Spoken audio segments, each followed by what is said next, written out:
গ্রামটির নাম ছিল উদয়পুর। এই গ্রামের একজন সাধারণ দরিদ্র মাঝির নাম ছিল নিতাই। নিতাই তার স্ত্রী সন্তান নিয়ে সুখেই দিন কাটাচ্ছিল, কিন্তু সারা বছর তার সংসারে অভাব অনটন লেগেই থাকত। ও মা, আজও তুমি ভর্তা আর ভাত করেছো? এই আলু সেদ্ধ আর ভাত খেতে আমার একদম ভালো লাগে না। কি করবো রে মা বল, আমারই কি ইচ্ছে করে রোজ রোজ তোকে ভর্তা ভাত দিতে, কিন্তু কি করব বল, এখন তো বর্ষাকাল চলছে, তোর বাবা কাজে বের হতে পারছে না।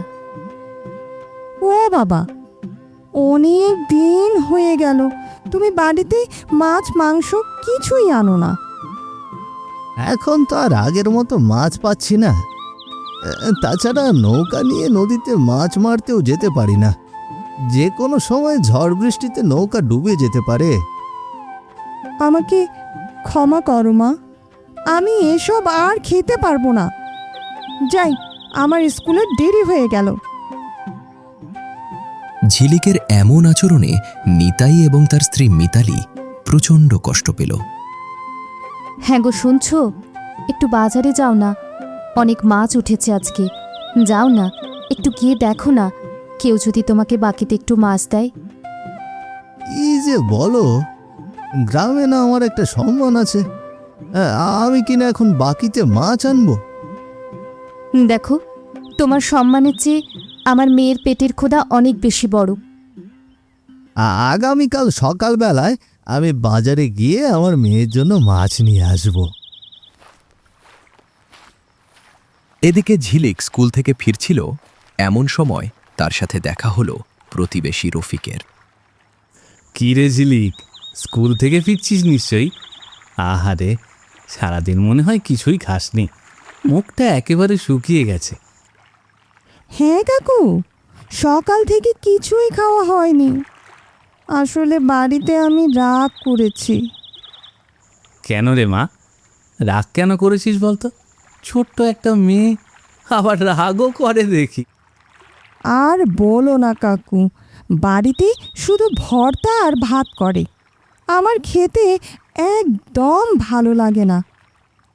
তোর বাবা হলো আমার বন্ধু, তোর বাবা তোকে খুব ভালোবাসে। চল দেখি, এবার আমার বাড়িতে চল, এই মাছ রান্না করে তোকে মাছ দিয়ে ভাত খাওয়াবো। আমি তোমার বাড়িতে যাব না কাকু, তাহলে কাকিমা আমার উপর খুব রেগে যাবে। আহা, চল তো, সে আমি দেখব ক্ষণ। বলি, কি ব্যাপারটা কি? হ্যাঁ, এতক্ষণ কোথায় ছিলে তুমি? সেই কখন বাজারে গেছো, এতক্ষণে তোমার বাড়ি ফেরার সময় হলো, আর সাথে তুমি ওকে কেন নিয়ে এসেছো? ঝিলিক আমার বন্ধুর মেয়ে, ওকে সাথে করে নিয়ে এসেছি, কারণ ওকে বড় মাছের পেটি দিয়ে ভাত খাওয়াবো বলে। যত সব আদিক্ষেতা, এসব হাড় হাবাতে ঘরের মেয়েদেরকে আমি খুব ভালো করে চিনি। যেই না তোমার কাছে বড় মাছ দেখেছে, অমনি সাথে সাথে চলে এসেছে। ও কাকিমা, তুমি আমার সাথে কেন এমন খারাপ ব্যবহার করছো বলো তো? আমি তো ইচ্ছে করে আসিনি, কাকাবাবু তো আমাকে সাথে করে নিয়ে এলো।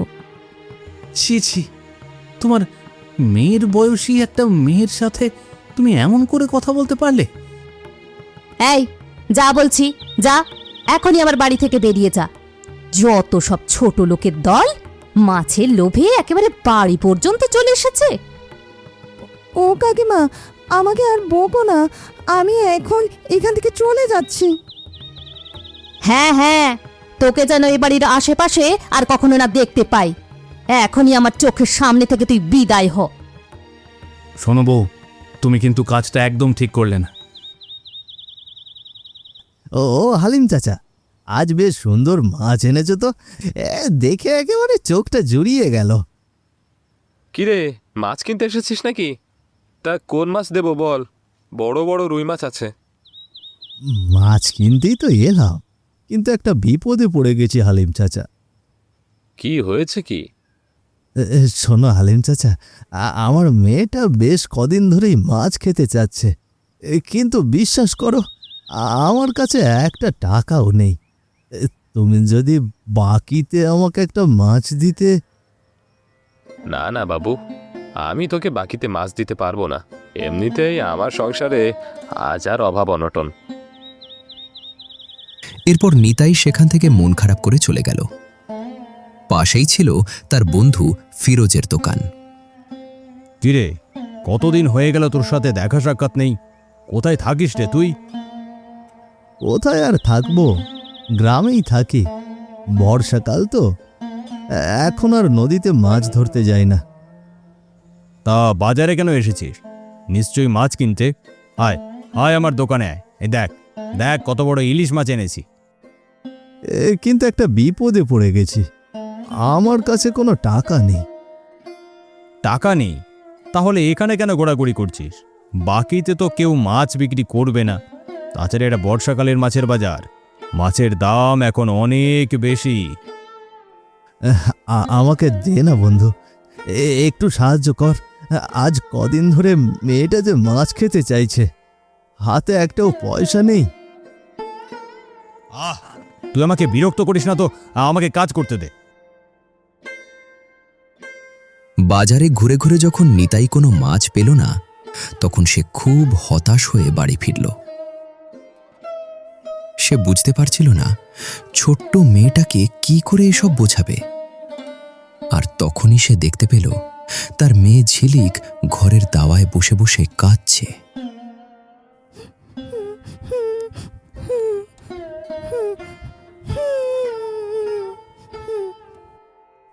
কি হয়েছে আমার ছোট্ট ঝিলিক? কাঁদছিস কেন মা? দেখো না, সেই দুপুরবেলা স্কুল থেকে বাড়ি ফিরেছে, এসে থেকেই কান্নাকাটি করছে। কি যে হয়েছে আমাকে কিচ্ছু বলছে না। রে মা, আমাকে বলবি না তোর কি হয়েছে? না বাবা, আমার কিছুই হয়নি। তুমি আমাকে নিয়ে কোনো চিন্তা করো না। কিছু তো একটা নিশ্চয়ই হয়েছে। তা না হলে আমার মেয়ের মুখটা এমন ভার কেন?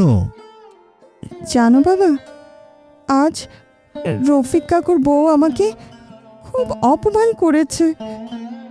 কেন, কি করেছিস তুই? আমার মেয়েকে অপমান করে কথা বলে? এটা কি করে সম্ভব? আমি কিছুই করিনি বাবা। কাকু আমাকে তাদের বাড়িতে নিয়ে গিয়েছিল মাছ খাওয়াবে বলে। আর এটা দেখে কাকিমা আমার উপর ভীষণ রেগে গেল। শোন মা, আর কোনোদিনও তুই ওই বাড়ি যাবি না। আমরা গরিব হতে পারি, কিন্তু আমরা ছোট লোক নই। কি ব্যাপার গো, এতদিন পরে ওই পুরনো জালটা আবার বের করেছ? কোথাও যাবে নাকি? এটা মাছ খাওয়ার জন্য অস্থির হয়ে গেছে। দেখি নদীতে কোনো মাছ পাওয়া যায় কিনা। সে কি গো, এখন আকাশের অবস্থা তো ভালো নয়। তুমি যদি এখন নদীতে মাছ ধরতে যাও আর আর নৌকো ডুবে তোমার কোনো বিপদ হয়ে যায়? অনেকক্ষণ হয়ে গেল, এখনো একটা মাছ পেলাম না। হে বিধাতা, আজ তুমি আমাকে খালি হাতে ফিরিও না। এই তো, জালে জালে শক্ত কিছু একটা আটকে গেছে। যাই, এবার জালটাকে টেনে ওপরে তুলি। আরে বাহ, কত বড় একটা ইলিশ মাছ আমার জালে আটকা পড়েছে। যাই, এবার এই মাছটাকে বাজারে নিয়ে গিয়ে বিক্রি করে আসি। আমাকে ছেড়ে দাও, দয়া করে আমাকে হত্যা করো না। কি কি আশ্চর্য ব্যাপার! এই ইলিশ মাছটা মানুষের মতো করে কথা বলতে পারে। আমাকে ছেড়ে দাও, এখন আমি গর্ভবতী। আমার পেটে অনেক ডিম। আমি হলাম ইলিশের রানী। ছেড়ে দেব? কিন্তু এ কি করে সম্ভব বলো তো? আমি যদি তোমায় ছেড়ে দিই, তাহলে আমার মেয়েকে আমি কি খাওয়াবো বলো? তোমার স্ত্রী আর সন্তান যেমন তোমার জন্য বাড়িতে অপেক্ষা করে আছে, ঠিক তেমনি আমার স্বামী আর সন্তানও আমার জন্য অপেক্ষা করে আছে। এই ইলিশ মাছ, তুমি কেঁদো না, আমি তোমাকে ছেড়ে দিচ্ছি। তোমার আর কোনো ভয় নেই। তুমি আমার অনেক বড় উপকার করলে মাঝি। তবে এই উপকারের প্রতিদান তুমি কোনো না কোনোভাবে নিশ্চয়ই পাবে। যা বাবা, মাছটা তো নদীতে ছেড়েও দিলাম, কিন্তু এবার বাড়ি কি করে যাব? মেয়েটা তো আমার জন্য পথ চেয়ে বসে আছে। এরপর নিতাই ভারাক্রান্ত হৃদয়ে তার বাড়ির উদ্দেশ্যে রওনা হলো। যখন সে বাড়িতে পৌঁছালো তখন মাত্র ভোরের আলো ফুটতে শুরু করেছে। ঝিলিক তখনও ঘুম থেকে ওঠেনি। মিতালি তার স্বামীর জন্য বারান্দায় বসে অপেক্ষা করছিল। কি গো, আমি তো তোমার জন্য চিন্তায় চিন্তায় একেবারে অস্থির হয়ে গিয়েছি। এত দেরি করলে কেন? আমাকে ক্ষমা করে দাও গিন্নি, আমি আজও কোনো মাছ আনতে পারিনি। একেবারে শূন্য হাতে ফিরে এসেছি। আচ্ছা বাবা, ঠিক আছে, কিন্তু কি ব্যাপার বলো তো? তোমাকে তো বিষণ্ণ দেখাচ্ছে কেন? কয়েক ঘন্টা আগে নদীতে মাছ ধরতে গিয়ে একটা বড় ইলিশ মাছ পেলাম। হঠাৎ করে দেখলাম ইলিশ মাছটার পেটে ডিম আছে, আর তাই সেই ইলিশ মাছটাকে নদীতে ছেড়ে দিয়ে এসেছি। এটা তুমি খুব ভালো কাজ করেছো গো। গর্ভবতী ইলিশ মাছ ধরা একদম উচিত নয়। দাঁড়াও, আমি বরং তোমার জন্য পুকুরঘাট থেকে জল নিয়ে আসি। মিতালি তখন তার স্বামীর জন্য ঘাটে পানি আনতে গেল। আর হঠাৎ করে সে দেখতে পেল পুকুরে অনেকগুলো মাছ ভেসে বেড়াচ্ছে। প্রতিটা মাছের আকার ছিল অনেক বড়। ওগো, শুনছো? কোথায় গেলে তুমি? তাড়াতাড়ি এসে দেখো, একবার দেখে যাও। কি আশ্চর্য ঘটনা!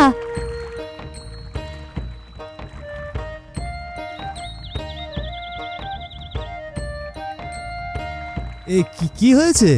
এমন অদ্ভুতভাবে চিৎকার করছো কেন? কি মা, কি হয়েছে? তোমাকে এত অস্থির দেখাচ্ছে কেন? আরে বাবা, পুকুরের দিকে একবার তাকিয়ে দেখো না, মাছে একেবারে ভরে গেছে। এ কি কি আশ্চর্য ব্যাপার! সত্যিই তো পুকুরে অনেকগুলো মাছ রয়েছে। দেখলে গিন্নি, সেই ইলিশ মাছটা ছেড়ে দেওয়ার জন্যই আজ আমার এত বড় উপকার হলো। বাবা, কোন ইলিশ মাছের কথা বলছো মা? জানিস, আজকে তোর বাবা নদীতে একটা গর্ভবতী ইলিশ মাছ পেয়েছিল, কিন্তু তোর বাবা ওটাকে বাড়িতে না এনে ছেড়ে দিয়েছে। দেখলে তো বাবা, সেই ইলিশ মাছের জন্যই আজকে আমাদের পুকুরে এত ইলিশ মাছ। যাও গিন্নি, কিছু মাছ কড়া করে ভেজে ফেলো, আর আমি কিছু মাছ বাজারে গিয়ে বিক্রি করে আসি। এভাবে প্রতিদিন নিতাই তার পুকুর থেকে প্রচুর পরিমাণে মাছ ধরত আর বাজারে গিয়ে সেগুলো বিক্রি করত। তার দোকানের চাহিদা দিন দিন বেড়ে যেতে শুরু করল। একটা অদ্ভুত ব্যাপার লক্ষ্য করেছিস? নিতাইয়ের ব্যবসা দিন দিন বেড়েই চলেছে। আচ্ছা, এতগুলো মাছ ও কোথায় পাচ্ছে বলতো? বাজারে এখন সবচেয়ে বেশি বিক্রি ওই নিতাইয়ের দোকানেই হচ্ছে। এই তো সেদিন আমার কাছে এসেছিল বাকিতে মাছ কেনার জন্য, আর আজকে সেই নিতাই একেবারে কোটিপতি। আজ রাতে আমরা নিতাইয়ের বাড়িতে গিয়ে লুকিয়ে লুকিয়ে দেখে আসি ওর এত মাছ পাওয়ার রহস্যটা কি। না না বাবা, আমার প্রচণ্ড ভয় লাগে।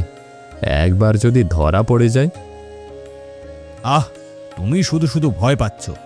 আমরা যদি একবার জানতে পারি ও এত মাছ কোথা থেকে পায়, তাহলে কিন্তু আমরা একেবারে কোটিপতি হয়ে যাব। আচ্ছা বাবা, ঠিক আছে, তাহলে রাতের বেলা তৈরি থাকিস। আমরা দুজনে মিলে নিতাইয়ের বাড়িতে যাব।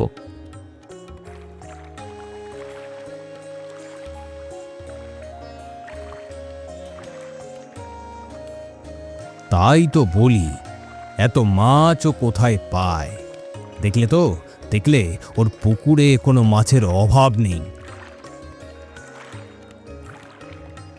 এ কি অদ্ভুত কাণ্ড! কে তুমি? তোদের সাহস তো কম নয়। আমি নিতাইকে এগুলো উপহার দিয়েছি, আর তোরা কিনা এখান থেকে মাছ চুরি করতে এসেছিস? আমি হলাম ইলিশের রানী। দয়া করে আমাদের ক্ষমা করে দাও, আমরা বুঝতে পারিনি। আমরা এখন এখান থেকে চলে যাচ্ছি। না না, এত বড় অন্যায় যখন একবার করে ফেলেছিস, তোদেরকে তার শাস্তি পেতেই হবে।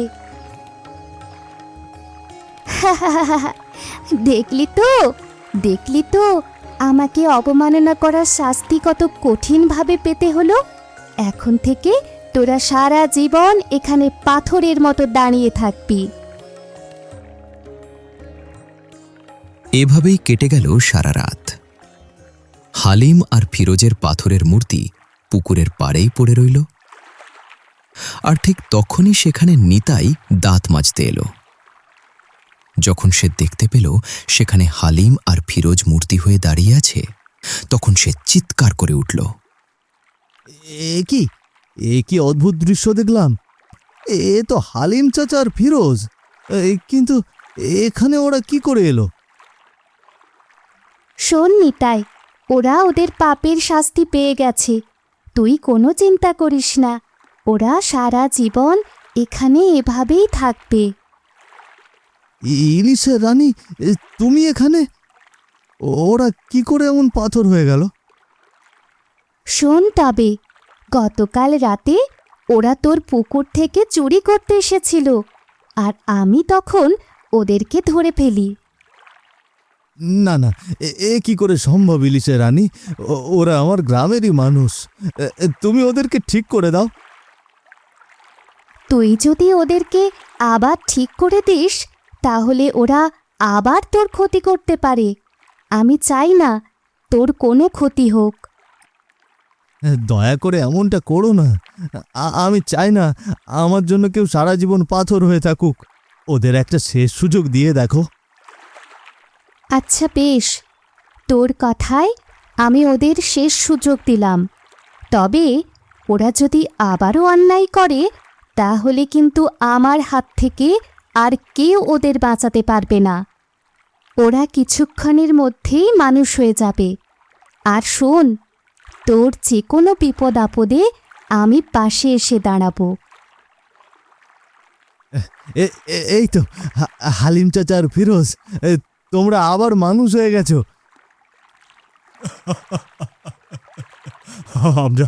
আমরা তোর সাথে খুব অন্যায় করেছিলাম।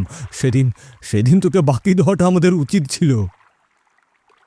শুধু কি তাই, হিংসার বশবর্তী হয়ে আমরা গতকাল রাতে তোর এখানে মাছ চুরি করতে এসেছিলাম। আমাদেরকে পারলে ক্ষমা করে দিস। তোমাদের আর কোনো ভয় নেই। এবার তোমরা নিশ্চিন্ত মনে বাড়ি যেতে পারো। আর এভাবে মাছ বিক্রি করে নিতাই বেশ ভালো পয়সা রোজগার করছিল। একদিন ঝিলিক তার কাছে এসে আবদার করল। ও বাবা, আমাকে একটা মাছ দেবে বাবা? এই মাছটা আমি রফিক কাকুর বাড়িতে দিয়ে আসব। কেন রে মা, ওদের বাড়িতে মাছ নিয়ে যাবি কেন? তাছাড়া একদিন রফিকের বউ তোর সাথে খুব খারাপ ব্যবহার করেছিল। উনি আমার সাথে খারাপ ব্যবহার করলেও আমি ওনার সাথে কখনোই খারাপ ব্যবহার করিনি। মাছ পেলে উনি নিশ্চয়ই অনেক খুশি হবেন। তুই সত্যি সত্যি আমার বড় লক্ষ্মী মেয়ে। কাল আমি পুকুর থেকে সবচেয়ে বড় মাছটা তোকে দেব। তুই তো রফিক কাকুর বউকে সেটা দিয়ে আসিস। খিরে ঝিলিক, আজকাল তো তোর দেখাই পাওয়া যায় না। হ্যাঁ, এখন তোরা কত বড় লোক হয়ে গেছিস। নতুন দালান, পুকুর ভরা মাছ। একদিন তুমি আমাকে একটু মাছের জন্য অনেক কথা শুনিয়েছিলে। আজকে পুকুরের সবচেয়ে বড় মাছটা আমি তোমার জন্য এনেছি। আমাকে আর লজ্জা দিস না রে মা, তুই আমাকে ক্ষমা করে দে। সেদিন তোর সাথে এমন দুর্ব্যবহার করা আমার একদম উচিত হয়নি রে।